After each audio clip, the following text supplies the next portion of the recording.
बताइए, इतने जाने-माने वकील भी हैं। दोनों बातें करेंगे। और वाजपेयी जी अक्सर एनडीए की तरफ से अरविंद केजरीवाल को खरी खोटी खूब सुनाते आए हैं, खास तौर से शराब घोटाले पर। पहले इसी पर बोलिए, क्या जेल से सरकार चलाना केजरीवाल के लिए संभव होगा? बिल्कुल नहीं। कैसे?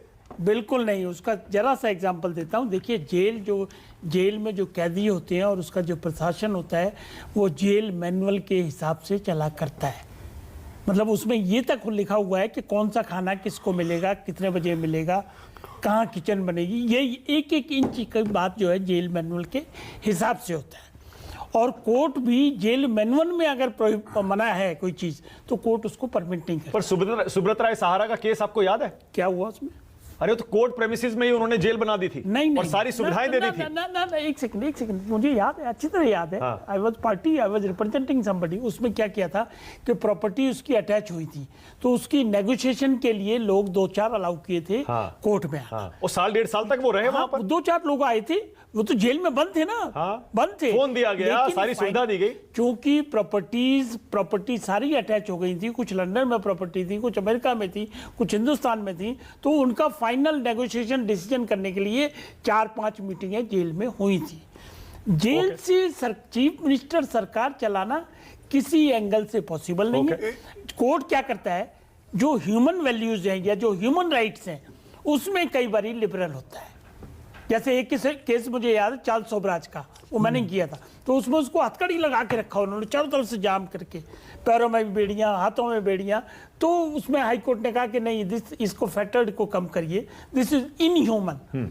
तो सरकार चलाने की परमिशन देना ये तो सोच भी नहीं सकते। अच्छा, जेल में फोन अलाउड है? किसी जेल मैनुअल में फोन लिखा कभी अलाउड है? पहले नहीं था। अभी क्या किया उन्होंने कि हफ्ते में एक कैदी अपने घर पे एक बार फोन कर सकते। यानी मोबाइल फोन की बात नहीं, मोबाइल तो मतलब ही नहीं। अच्छा, और हफ्ते में 2 लोग 2 बार मुलाकात हो सकती है उनके फैमिली नहीं, वो क्या डेज के हिसाब से है, एडवोकेट मिल सकता है 15 दिन। अच्छा, और अगेन वाजपेयी जी, हम तो ये मान के चल रहे हैं कि केजरीवाल को जेल भेजा जा रहा है, अभी तो उनकी हिरासत मांगी है ईडी ने, अभी तो कोर्ट का फैसला आना बाकी है। आपको क्या लगता है वाजपेयी जी, नहीं, वो तो क्या बेल मिलना आसान होगा केजरीवाल को इस केस में? सुनिए ना, रिमांड मिलेगा ही मिलेगा, उसमें कहीं कोई दिक्कत नहीं है। और कन्फ्रंट होता है वो के कविता जो मेन इसमें लीड बनी हुई है, जिसकी वजह से ये सारा मामला शुरू हुआ, उससे कन्फ्रंट होगा।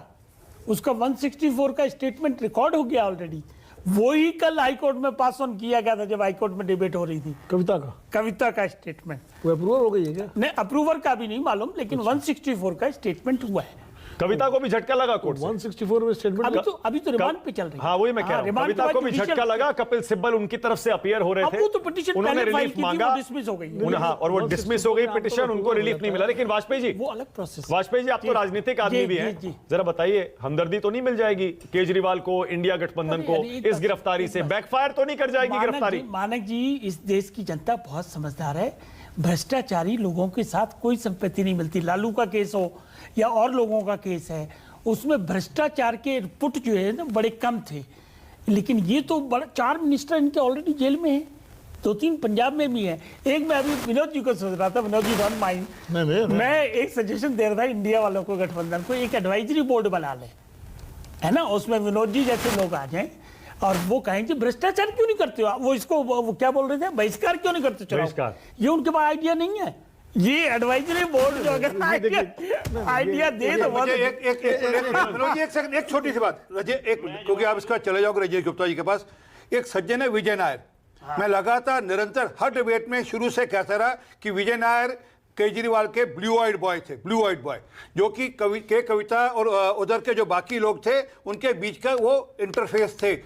उनको मैं लगातार अकेला व्यक्ति कहता रहा, लोग मजाक उड़ाते कहते नहीं हुआ। उनको सरकारी मकान दे रखा था, कैलाश गहलोत का केजरीवाल के साथ सटा हुआ एक मकान था, उसको सरकारी मकान दे रखा था।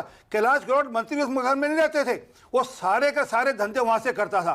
और कविता यहाँ कर बगल में होटल ओबराय मीडिया ने वहां से रुककर सारे ऑपरेशंस कर रही थी, उसके भी कॉल रिकॉर्ड सब है। और 16 फोन डिस्ट्रॉय किए उन्होंने। क्योंकि अब वाजपेयी जी ने मेरा नाम लेके ऐसी बात कही है, देखिए हम एनालिस्ट हैं, जर्नलिस्ट हैं, हम एडवाइस नहीं देते, अपनी बात कहते हैं। ऐसा अतीत में हो चुका है, आप तो पुराने आदमी हो, याद करिए, पूरे विपक्ष ने राजीव गांधी सरकार के खिलाफ संसद से इस्तीफा दिया था कि नहीं दिया था? तो इस तरह के उदाहरण अतीत में हैं। कि संसद से इस्तीफा देना या चुनाव बायकॉट की घोषणा और सदन से तो वॉकआउट होता ही है, सदन से वॉकआउट होता है। तो मैंने दूसरा नौबत नहीं आई थी ना बहिष्कार की। ये तो अलग अलग परिस्थितियां होती है। मैं उदाहरण, चूंकि जैसे विकल्प पूछे जाते हैं केजरीवाल के सामने क्या विकल्प है, तो ऐसे ही हमसे अगर एंकर पूछ रहे हैं कि विपक्ष के सामने क्या विकल्प है, तो विपक्ष कैसे इसको मुद्दा बना सकता है, उस तहत मैंने बात कही थी। मैं किसी को एडवाइस नहीं देता, हमारे मित्र हैं और ना मुझे एडवाइस देने की कोई जरूरत है। सब देश के नेता हमसे, और आप मतलब आप तो खुद नेताओं में शामिल हैं, मुझसे तो बहुत ज्यादा समझदार है। और विनोद जी एक चीज और कह दूं, वाजपेयी जी आपको भी पता है कई बार मुझसे और मानक से ज्यादा समझदार है। एक चीज वाजपेयी जी एक चीज और बता दो जी विनोद जी, हम जब विश्लेषक इस तरह बैठते हैं, हम तो सारी पार्टियों को सलाह दे देते हैं, कई बार ऐसी ऐसी सलाह देते हैं जिसका कई बार सिर पैर भी नहीं होता। तो बहुत अच्छी बात है। अब जैसे ये बहिष्कार वाली बात जो विनोद जी कह रहे हैं, इसका कोई सिर पैर नहीं है, तो कहने की बात है कि अगर इस मतलब कहने का अर्थ ये है, क्या इसको मुद्दा इंडिया गठबंधन इस स्तर पर ले जाकर बना पाएगा राजेश गुप्ता?